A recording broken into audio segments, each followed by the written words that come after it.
ఇప్పటిదాకా కళ్ళు కూడా తెరవలేని పిల్ల చటుక్కుని లేచేసింది. అయ్యో, నా కళ్ళని నేనే నమ్మలేకపోతున్నాను. అమ్మా బాలా, చాలా థ్యాంక్స్ అమ్మా.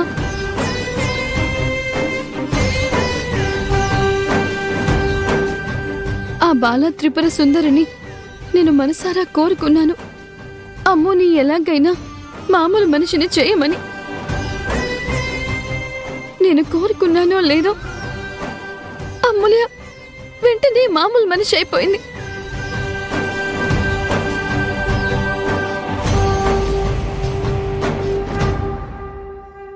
నన్ను వేడుకున్నావని అన్నావు కదా, అందుకే నేనే మీ పాపకి ఆరోగ్యం తిరిగి తీసుకొచ్చాను.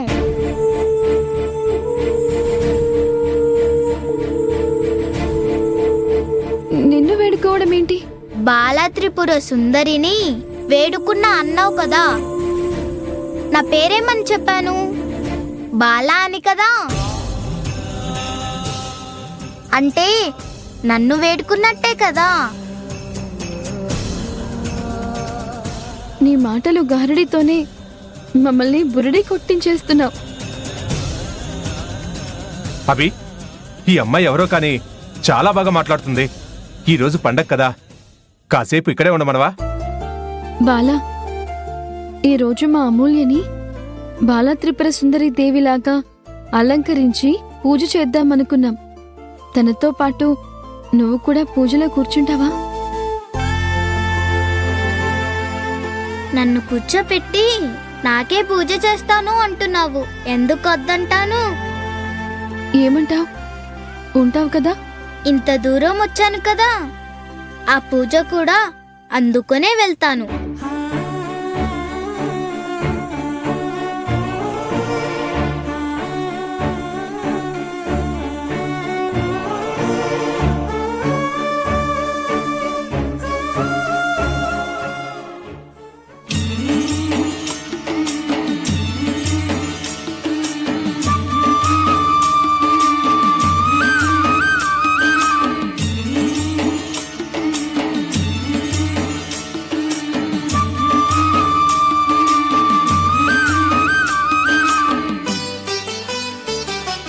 చల్లని మా తల్లి అమ్మోరు, ఆ తల్లి చలవేనమ్మ మా ఊరు.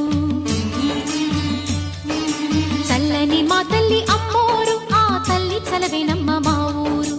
గోదారి పారేది, గుడిగంట గొంతెత్తి పాడేది. గోదారి పారేది, గుడిగంట గొంతెత్తి పాడేది. ధాన్యం పండేది, ధర్మం బతికేది. ముత్తైదు గుంటల్లే ముద్దొచ్చే సూర్యుడు పొద్దున్నే పొడిచేది ఆ దేవి దయవల్లే. చల్లని మా తల్లి అమ్మోరు, ఆ తల్లి చలవేనమ్మ మా ఊరు. చల్లని మా తల్లి అమ్మోరు, ఆ తల్లి చలవేనమ్మ మా ఊరు.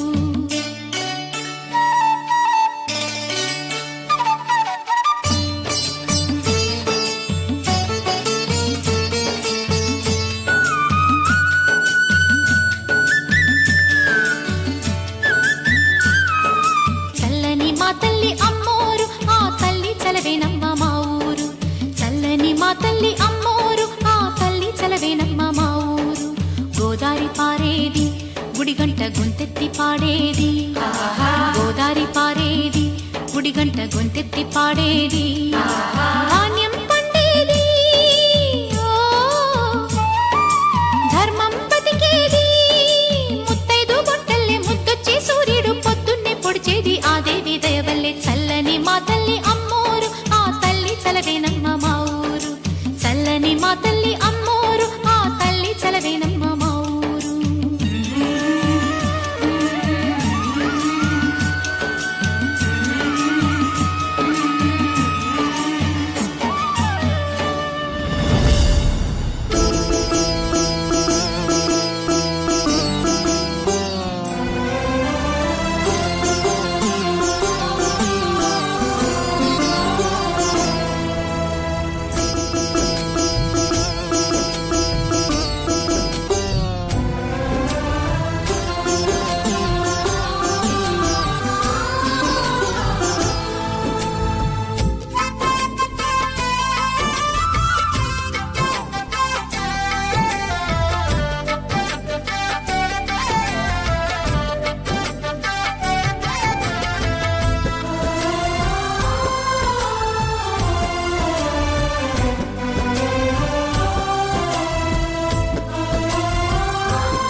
నాకు ఇలాంటి పూజలంటే ఎంతో ఇష్టం.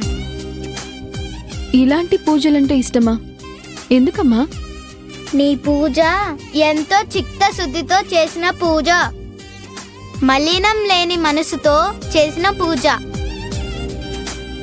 అమ్మవారి మీద ఎంతో భక్తి పార్వశ్యంతో చేసిన పూజ.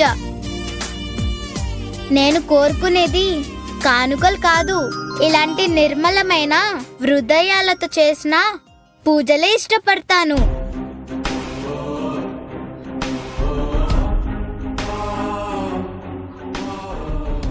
చాలా సంతోషంగా ఉంది, చాలా సంతృప్తికరంగానూ ఉంది. నేను వచ్చిన పని అయిపోయింది, ఇక వెళ్తాను. అబ్బి, నన్ను వెతుక్కుంటూ వచ్చావు కదా, అందుకే నేను నీకు కనిపించాను. నా రాకతో అమూల్య ఆరోగ్యం మెరుగుపడి మీ ఇంట్లో ఒక సంతోషం వెలిసింది. నాకు ఒక సంతృప్తి మిగిలింది. ఇంకా నేను వెళ్ళొస్తాను. అలాగే, నువ్వు వచ్చినందుకు మాకు చాలా సంతోషం. మరి నేను వెళ్ళిరానా? ఉమ్.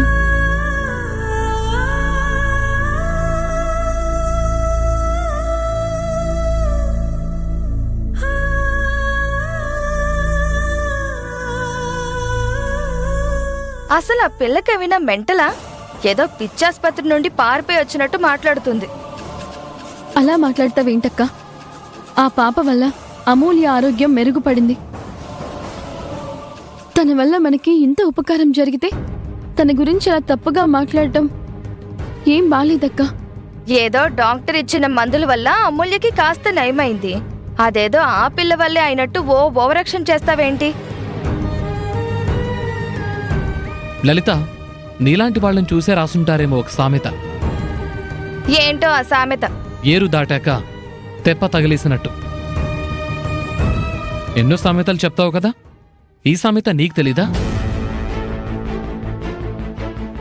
కరెక్ట్గా చెప్పావు రాజీవ్. అవసరం తీరగానే మనుషుల్ని కూరలో కరేపాకులా తీసి పక్కన పడేస్తారు కదా, అలాగే తీసి పారేసినట్టుంది. ఏంట్రా రాహుల్, నువ్వేం మాట్లాడట్లేదేంటి? ఆ పాప వల్ల మన కుటుంబానికి ఇంత మేలు జరిగింది.